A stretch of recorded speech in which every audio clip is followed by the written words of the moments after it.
the game, cause see the boxing voice. Welcome back, gang, for the first time and hopefully many more to come. Don't forget to subscribe to the YouTube channel and click on the notifications right here, this little bell, so you can get those emails every time we go. The Boxing Voice here with trainer and head coach extraordinaire, Derrick.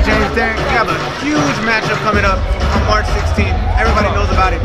Errol versus Mikey Garcia. Right.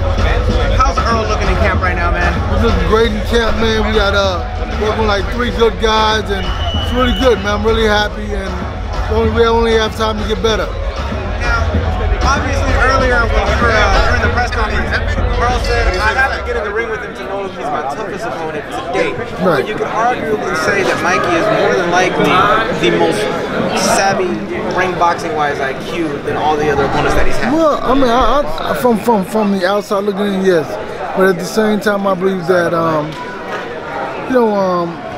he's a great fighter, man. I never say not a great fighter. But like what Errol is saying is, regardless of whatever his resume is, to him, if he's the toughest guy he's been in the ring with. You understand? He's what Floyd Mayweather's been doing, Adrian Brown. He's been in the ring with a lot of guys, Linares, he's been in the ring with a lot of good guys, other than even the guys that he fought against. So you look at it like that, yeah, but I think he's the most accomplished one for sure. Your assessment of Mikey and his career so far, and just the fact that he's even daring to go up from 135, 140 to 147 and fight what everybody calls the boogeyman at that division. Well, he's a rock star, man. I mean, there's nothing. I don't think anything about this fight will prove that how great he is, other than if he were to win, which that's, to me, it's not going to happen. But at the same time, his career is he doesn't need an exclamation on it, because he's had a phenomenal career, man. He's been a great fighter, and he's constantly growing and getting better. I mean, so. That's what we look for, the best Mike Garcia, and that's what we train for. We don't train for anything short, anything less, but that best guy. That's what you go in there looking at, hoping it happens. Now, you've seen Errol in and out of the ring. You know his style. You know how he is. You've trained him. You pretty much know the ins and outs of him. But yet, we in the media, we fans, everybody continues to hear Mikey say that he sees something in Errol. If there is anything you obviously more than likely know about it, what do you think that he sees in Errol?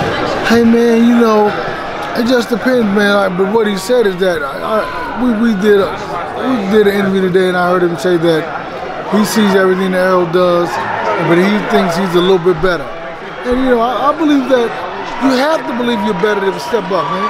You can't go in there thinking, maybe I win, maybe I won't win.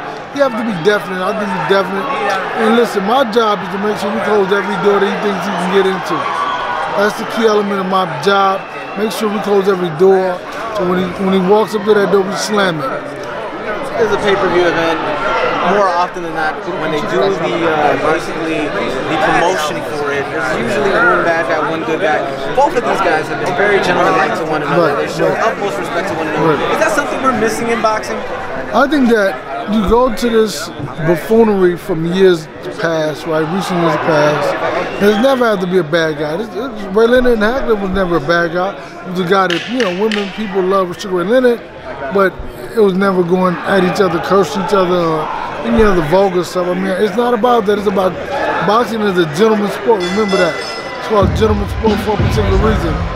We took a slide down an ugly, slippery slope, and now we're back on top, man. It's all about gentlemen going back to back. You don't have to be the bad guy to win or to fight a fight, sell a fight. Two great, you know, great guys fight each other. That's the key element of it. Now, with all the streaming services going on, ESPN Plus, the Zone and everything, how good does it actually feel that a network like Fox, Showtime as well, are putting on not only fights on the networks, but actually investing in pay-per-view?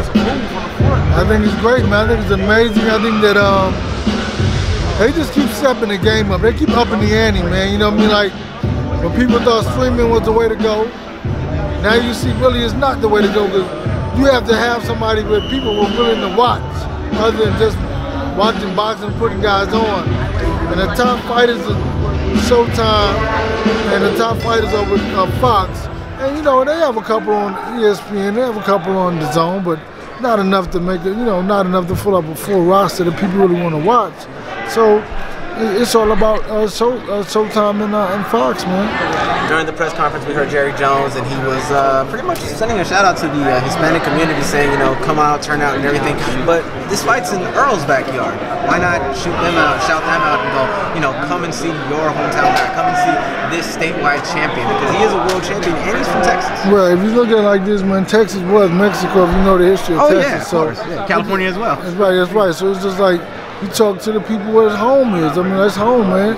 So it's not really only our home; it's their home also. You know what I mean? So you know, and you talk to the people that because you know their fan base, man. You know their fan base. You know the Cowboys fan base. You know the people that love them, and it's okay. Dallas is gonna come. We're doing all that next week. We're doing all that, the build up and everything. So it's not a big issue. He's the guy. Look at this. He has one of the greatest franchises in the world or in history. So when you think about that, he knows how to sell what he's selling. I mean, I don't need to give him any advice. Ultimately, how do you see the fight going towards the end of it all? How do you see it going? A lot of people want to know if it's going to be man down or are we going to get a decision there that night? Well, I won't say that it'll be a knockout, but what I'll say is that I can't imagine anybody going 12 rounds with Errol Spence and being all right. Thank you for your time, Derrick, and good luck on March 16th, man. If you enjoyed the video, feel free to hit the like, subscribe, and share. As always, if you want to support us to the next level, head over to the patreon.com/ThaBoxingVoice. We have tons of exclusive from Border Wars, Entitled, betting shows, the list goes on and on and on. But in addition to that, if you guys have questions for fighters, trainers, and promoters, this is where you can submit them. We will run out, get these questions answered, and put it back on the show just for you guys. Appreciate it. Peace.